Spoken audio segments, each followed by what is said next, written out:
it's Bella here. I hope everyone is staying safe and healthy and hopefully spending some time outside. Now let's look at the weather for this weekend. Today looks like a high of 60 and a low of 32. Make sure to get out there today. The mail's coming.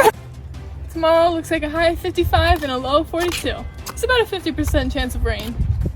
Sunday looks like a high of 50 and a low of 44. There's about a 90% chance of rain, so stay inside. Have a good weekend, Catskill. See you next week. Signing off.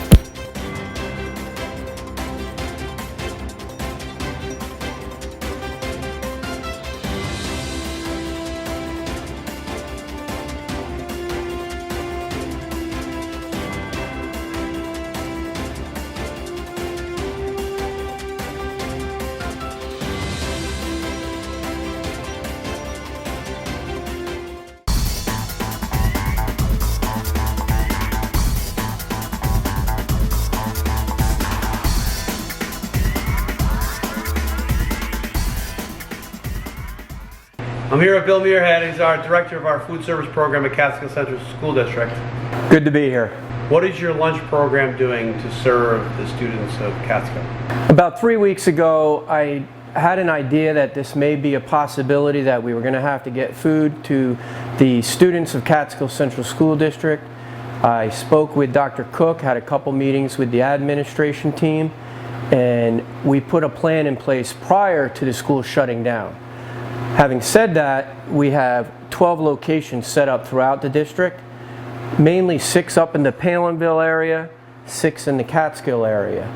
And those are pickup spots for where people can show up, get a lunch and a snack for that day.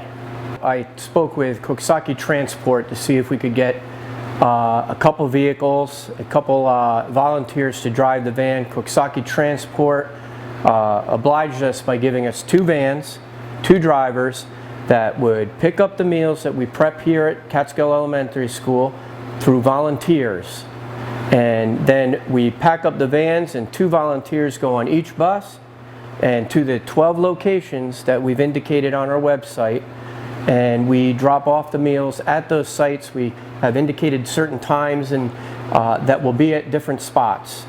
In addition, we have also set up where if you call in the day before and you don't have a vehicle, you can't leave the house, you can't get to the 12 locations, we will do our best to deliver meals. You deliver directly to the house? We will deliver directly to the house. That's great. We will try. That's great. Yes. And the lunch consists of, on Mondays we do a hot meal, on Fridays we do a hot meal. We have hot boxes set up, obviously making sure the temperature doesn't go under 140 degrees, and we have special containers for the milk to keep it cold, and the rest of the week we do deli sandwiches along with the vegetable, fruit, and a snack. It's great stuff, Bill. Thank you. How many students do you think you're serving per day? Well, we have production sheets so that we can keep an eye on how many are going at each stop, and we have roughly 100 students who are participating in getting the free meal. It went really good. Today was the most kids out of all the days so far. Now you have 12 drop-off locations. Have you added any additional drop-off locations? The one location we added was a stop just after Grandview. We were going to swing by and go to the community center. We found there's time in the schedule where we can swing through Hoppeno's, and that has proven very beneficial. Yeah, a lot of kids live in Hoppeno's. Yes, yes sir. How many of those personal drop-offs do you think you make a day? Right now we're making sure that a week ago before the shutdown, I was making sure the homeless kids would be taken care of. To date, I've gone to 3, maybe 4 houses a day doing a drop-off delivery. You do the drop-off yourself? Yes, sir. I saw your staff here earlier. Are they required to come in? They are not required to come in, and not only my staff, I have other volunteers throughout the district. The volunteers have called me, and they have chosen to come in to give us a hand in getting the meals to the kids. And some of them are prepping and, obviously following the guidelines, the health department and SED guidelines. How many volunteers do you have, and do you think you're going to need more of them? To date, we have about 12 volunteers, and part of that, my crew, the food service workers, make up a third of that.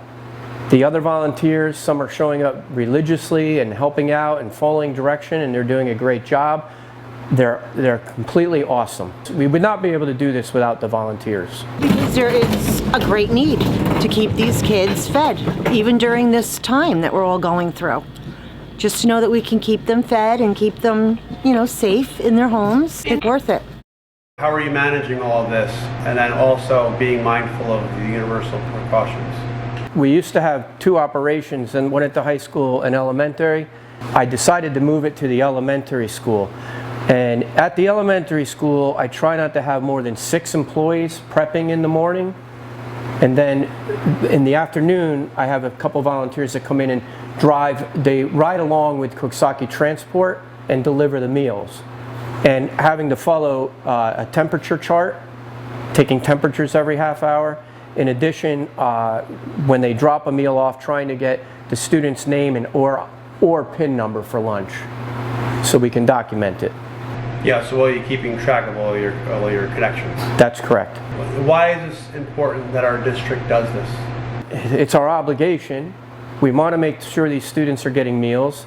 My plan 3 weeks ago, before this happened, is to do this till the shutdown is over. And again, would not be possible without the awesome volunteers. That's the only way we're able to make this work.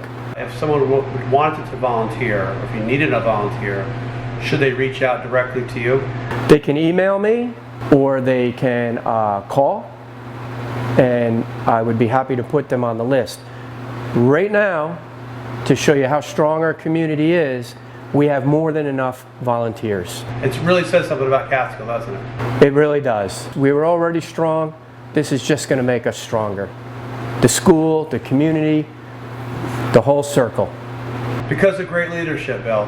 Thank you. I appreciate that. I appreciate that. Yes, Dr. Cook, he's been nothing but fantastic through this, giving direction when needed, and knowing that we're running a great operation and getting these students, families, meals.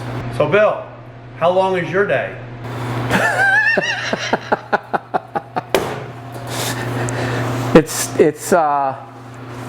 I never really looked at how long the day is. I haven't really been sleeping much at night, thinking about the operation, and there's so many moving pieces. Every day we're looking at refining it. How can we make the program more efficient? How can we reach out to the students who aren't getting meals? I feel like we've accomplished this, but I still believe every day as we massage the program, there's going to be ways to make it more efficient.